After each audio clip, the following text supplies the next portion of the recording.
All right, yo, I am extremely excited for this one. This is going to be a I think this might be the most like star power top 8 match or I guess top cut match we've had on O'Reilly's Retro Tournament. We have André, Jason, who did get top 8 at Worlds at the most recent World Championships, and then another Worlds caliber player who's been playing for a long time in Mike Fouché, a former Riley's Retro champion as well. And this one's going to be a clash of two titans, very talented Pokemon players here, and I'm extremely excited to see this one.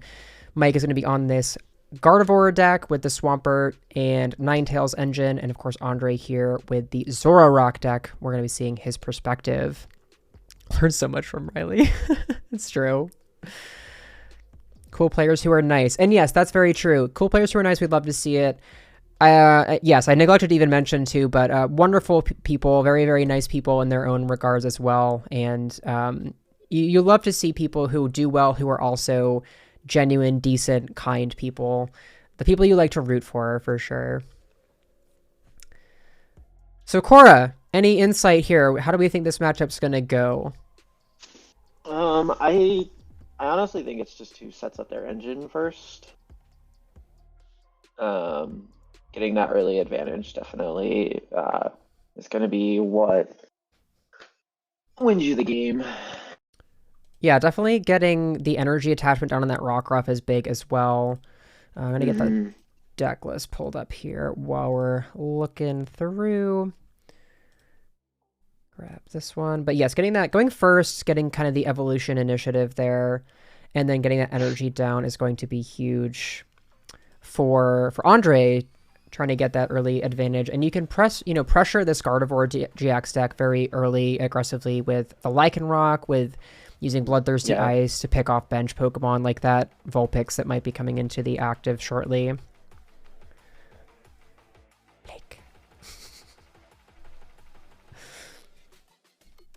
Looking over the lists to see... oh, go ahead. I was just say, also having the Guzma in hand definitely helps. We can kind of pick and choose our battle on that one. Yeah, it gives you the kind of pivot option because the rest of the hand isn't great. We don't have an immediate out to a Zoroark. Would love to find something off of the top deck, of course. Yeah, Andre's hand actually looks pretty unfortunate. But the Guzma at least gives us the option to maybe like try to stall for a turn without maybe evolving into the Lycanroc. You could evolve into the Lycanroc just to, protect that energy though. And we actually could even see, okay, I was going to say, we could potentially even see a Guzma out of Mike with a DCE attachment to the Lele to energy drive the Rockruff for KO would have been a huge tempo swing, but just go for the Cynthia. Yeah, it's definitely the safer option. And where you didn't have a Ralts in play before, I think that was pretty important to get a Ralts down there and then go into this beacon.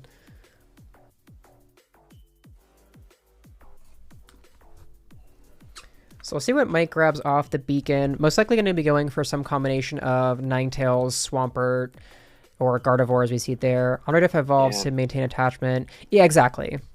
A tweet basically directly targeted at me. What is it, Lindsay? Let's hear it. Okay, well, Mallow is solid. We have the Brooklet Hill to get us another Rockruff down too, and Mallow at least gives us a guaranteed good card off the top deck next turn.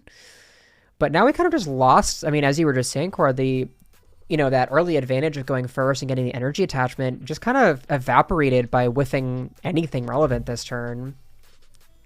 Yeah, unfortunately, we're not able to attack with the Lycanroc either. Just not drawing another energy here definitely did that to us. Yeah, I mean, even finding a Zoroark would have been great. And did I just see correctly? Did Andre price 3 Zoroarks? I thought I only saw one. Yeah. Oh, never mind. No, it's 4. Okay. It was like really quickly. I couldn't quite tell. I'm like, it looks like it was just one. I'm like, no way. But thankfully, all 4 are in the deck, which is great. But now Mike just gets this so much extra time to set up. Yeah. And Andre here setting up the Cynthia for next turn, but... Seaster. Yeah, I mean, I don't know if I like keeping the Rockruff unevolved. I would have liked to have seen that maybe just to protect it. And especially since this Ninetales is going to come down here, maybe you could have brought up something that needs to retreat before you can take a KO on the Zorua. Yeah, what would we bring up though, you Maybe the think? Mudkip, I think. That way it's something that needs to retreat and demands an energy to, um, you need that energy to retreat it before you can put any pressure. Because here you can just go attach Secret Spring and get a KO with the Ninetales. But this play means that, um, The double rare yeah, candy is also incredibly scary. yeah, definitely. I mean, the whole board is pretty much established already for Mike. And this is what this Gardevoir deck can do with the addition of this Alolan Ninetales from Lost Thunder. It really just kind of like, I mean, it became such an engine on its own for so many decks. Like the BuzzRock decks started to include copies of these to find Beast Rings, and this deck using it to find the rare candies, to find Energy Lotto, Max Potion, all of these great one-of items that you could find off the Ninetales. And here comes the Snowy Wind that I was mentioning. Yeah. And Mike did already play an Elm, so we won't see a Guzma this turn. So the Rockruff on the bench is safe. But I think I would have liked to have seen. I guess maybe what Andre's thinking is I'm going to save the Lycanroc to bring up the Gardevoir on the next turn. Play Cynthia, Hidden Energy, and Dangerous Rogue to take a KO on that. We'll see if that's what he Yeah, goes that's for. Mm. wait for the choice band on the Zorua. Yeah, I think, does Andre play Kukui? I'm imagining there's a Kukui in here. Two Double check. Kukui. Yes, two Yeah. Kukui. So, yes, putting the choice band on the Zorua means that you can eventually go Kukui into a Lele. So you can use the Lycanroc to bring up a bench Lele, Kukui, and then you can hit the 170 exactly, which is a very, very strong play. But Andre did not hit the energy yet, so we're trading and hoping to hit energy here. Oh, we Still hasn't hit it whiffed! either. Wow, I this mean, might even just be game over. we could still get one more ZoroRoc off the Ditto, correct? I think, was the Ditto in play already? I think it might have been. Yeah, it was. I'm pretty sure. It's tough, though, because you have to Ultra Ball away. Yeah, you're going to have to trade away this Lele here, which means that your next turn... I mean, I guess if you get the energy, you have two prizes to work with, so that's nice, but missing, now you just lost a supporter out. Oh, and we And still then with the energy. no. Yeah, it's really rough here. If Having to this... pass with just no attack there has to Yeah. feel really bad. And if... And with the BM heart emoji. I mean, but you also do feel like, how often do you see these Zoroark decks struggle to find an energy or an out to a Zoroark like Andre's found here? Like, this is definitely like Yeah, one of especially those. with how many Yeah. cards he drew. Yeah, I agree with you, Vinny. It does seem like a I'll go first game two kind of situation, but I guess the only out here, I don't want to just completely write it off either, because if there's a Guzma that's not found, never mind. That was perfect timing. I was like, if Mike doesn't have a Guzma, then maybe the Guardy gets stuck for a turn, but this just feels, we're going back to even prizes with this KO on a Rockruff, and Andre is just so far behind still.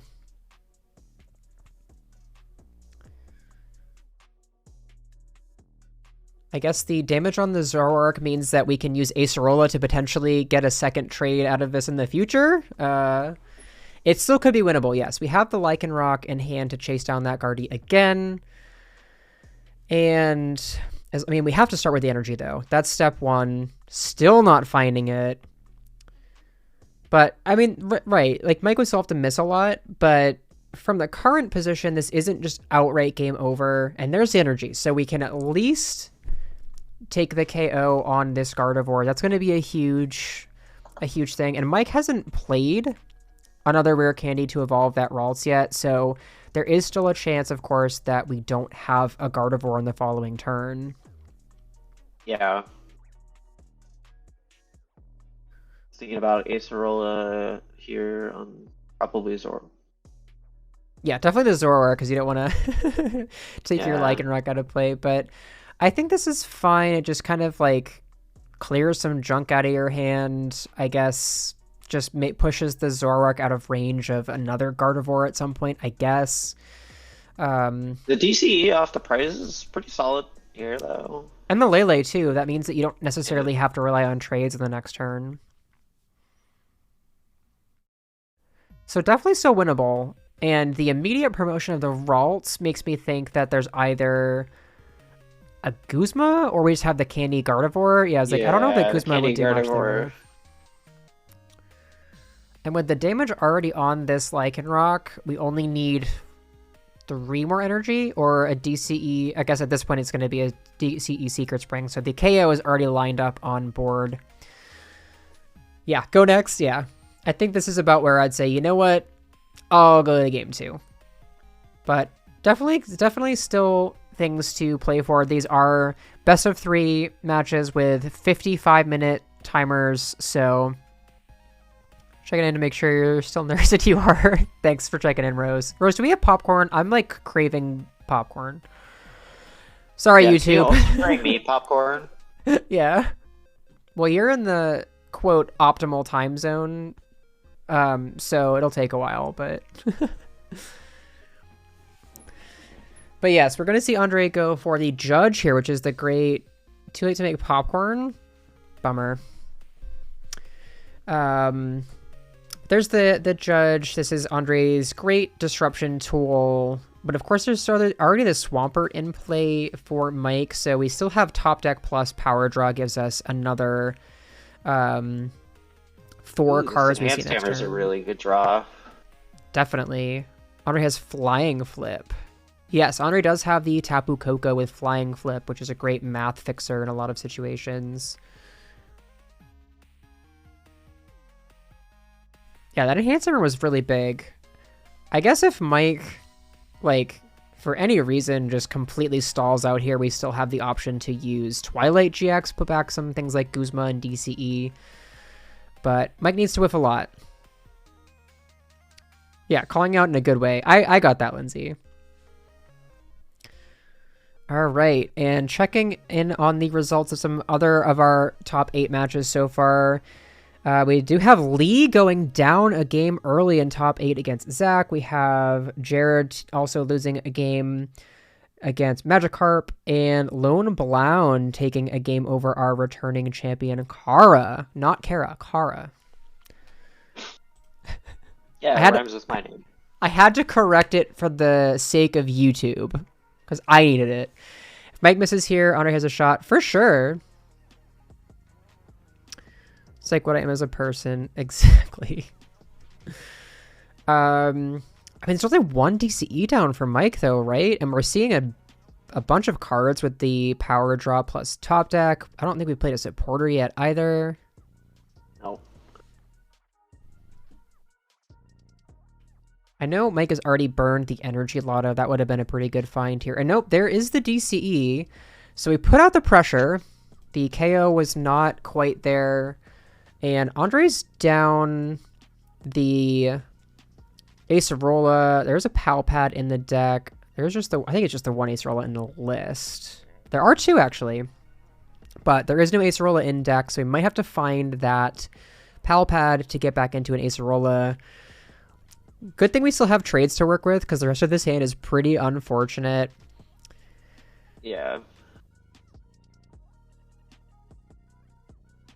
And actually, I think, does André need another Pokemon too? Because even with the choice band, we'll still be quite short of the KO. Stream didn't die. Nothing happened on my end. Yeah, I still have the stream here. Yeah, no, we're good. We're good. But you can still hear me, Lindsay. Although that reminds me, just in case, I need to record these through OBS too, just as a backup. So thanks for reminding me, Lindsay. No Acerola here is very unfort for sure. So we have the KO, but now we do just lose to a Guzma. So a little bit unfortunate not having the out to an Acerola. because of course that, although the Ninetales on the bench can just take out this ZoroRoc, and ZoroRoc can finish off the one on the bench now can finish off the KO with, I think the Devoured Field is needed, right? Or I guess you have the Choice Belt as well. I think you could have done it with the Devoured Field. That would have been exact math, I believe, 110 after the resistance. Yeah. But this will be a little bit overkill here, but like when I find out the real names to usernames makes me feel like in on a secret. I mean, most of them have these in Discord too, so sending the message first game too before the Guzma drop. There is the Guzma, and yeah, missing the Acerola was very unfortunate there and proved to be what André could not overcome. And moving on to game 2. All right, so we got game 2 here. André getting to go first again in this one. And no out to the turn 1 Elm. We'll see if this top deck here is helpful. It is most certainly not. So I guess one thing we could do, though, if you're André, is we could go for an energy drive, put the DCE down on this Lele to set up for an energy drive, and then go for a Judge immediately just to disrupt Mike's start a little bit. I kind of like holding the Kukui just because it is a way to actually take a KO with energy drive on the next turn, but wow, just really awkward draws from André here. Super unfortunate. Definitely. It's that. I mean, with all these cards in hand still and nothing really impactful to play, we do at least find the Elms Lecture off of the Kukui, so we have that for next turn, but really nothing on this turn. And again, the same situation as game 1 where it's just like, okay, well, I went first, but did I really? I mean, all we were able to do that turn was draw 2 cards and attach an energy to a Lele. That's not what you want if you're André. Definitely. Is Lele secretly a Reverum? It do be driving energy. Boo. Meanwhile, for Mike, though, we have the organic Elms Lecture. Can throw that down. Go and get your board established. All of our pieces, yeah. Oh, we whiffed an energy, though. That's big. So now we can actually go DCE Guzma and pick off the only... Ooh, what do you target down here? Do you take out the Blake, or do you go after the Ralts if you go that route?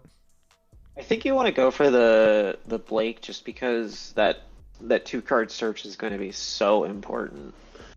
Yeah, and I think that you also know Mike's hand didn't really prove to be super strong, but Andre's saying, you know what, I'm going to go after the strongest hitter, that hardest hitter, the biggest threat in the Ralts, which turns into that Gardevoir. So I think this line has merit as well. But as well, yeah. Yeah, Judge Flying Flip is also a good option. I think if you were going to go that route, though, you might have wanted to go in with the KOing the Blake first with the Guzma, because then you can go Judge on the next turn when they don't have as many outs to, searching something off of a Judge. Not sure what is André typing here? You need to KO the Ralts because you... Oh, I didn't see what I didn't quite catch what he said. You needed to KO the Ralts because you have too many energy on the Lele. That's fair. Yes, that is definitely fair. Dab in Ukrainian, too. Thank you for the follow. Appreciate it. Targeting the lone Ralts down is good, too. Yeah, I mean, I think that, there wasn't really a bad choice there, but yeah, definitely, if you choose to leave the Ralts alone, you could just get benched out here. I mean, André could have played down the Coco as well, but I think actually going in with this early aggression with the Lele and not putting anything else down is perfectly valid as well. Blake on Blake violence. Yeah, but we can go in with that Judge at some point in the future. Again, outside of this rare candy into the Solgaleo, we haven't seen anything impactful out of Mike's hand. So this would be a pretty good turn, to go in with this Elms Lecture. We finally get a Zorua off the top as well, which is nice. Yeah.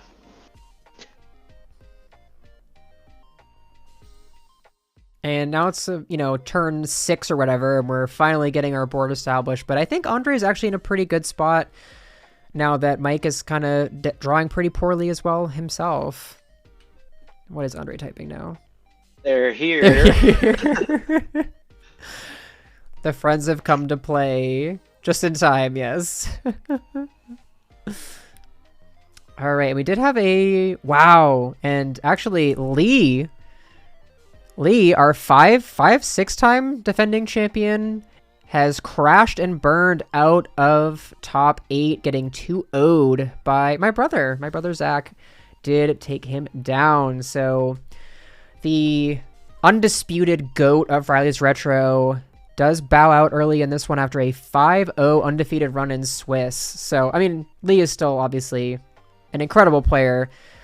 No more League, yes. Incredible player in his own Jared right. and But Magikarp 420 going to game 3 here as well. love to see that. Love to see that. And we are still in game 2 with Lone Blown up against Kara. He got bodied fast. It's not nepotism, I swear. Also, what's up, Lee? Rigged? Last time my brother made top cut of an event, I streamed him for top 4 and he got absolutely destroyed. And I put it on YouTube and he was so mad at me. He's like, figures. Yeah, Buzz is too fast for sure. The rig finally ended, yeah.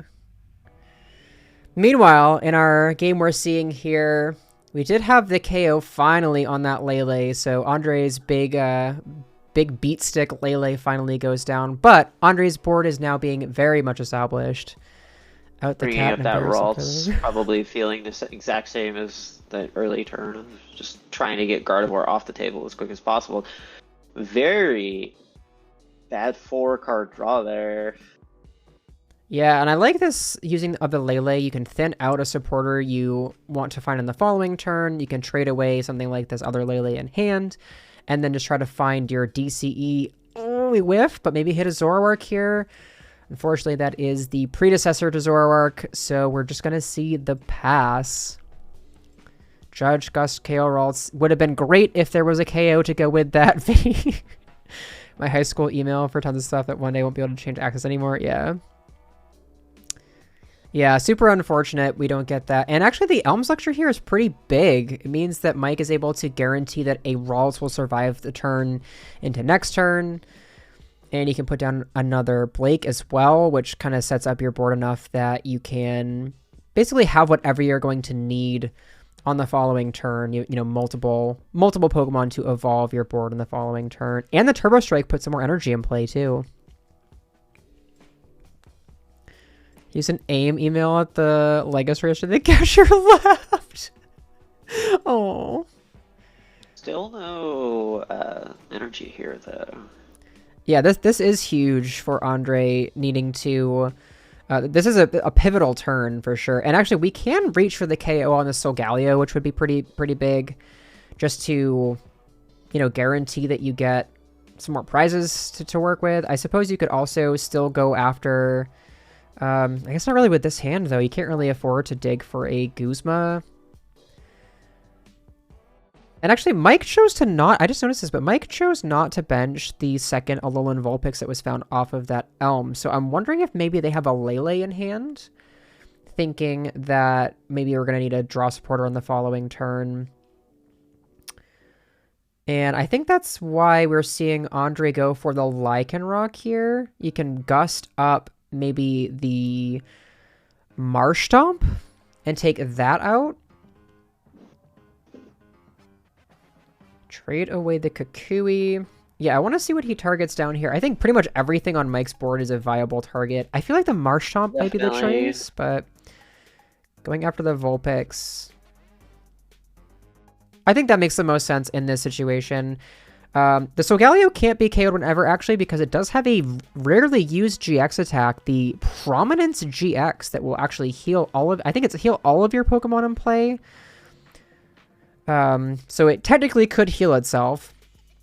But yes, the Solgaleo is pretty much in range of that at some point. And I think targeting down the Prominence GX... What did I say? EX? What did I say? What? Did I say it wrong? EX. Oh, I'm sorry. I I'm already thinking of the next format. We're getting to the EXs again. But yeah, I think taking out the Vulpix there makes the most sense because it makes it that much harder for Mike to find outs to Rare Candy Gardevoirs on the following turn, which is kind of the same thing as chasing the Ralts eventually, really. But right as I say that... Unfortunately, he just drew it. Yeah, sometimes you just draw it. Forgot what its GX thing did. Yeah, Prominence GX. I've used it before against Malamar. It was great. Also, hydrate. I got you, Fletcher.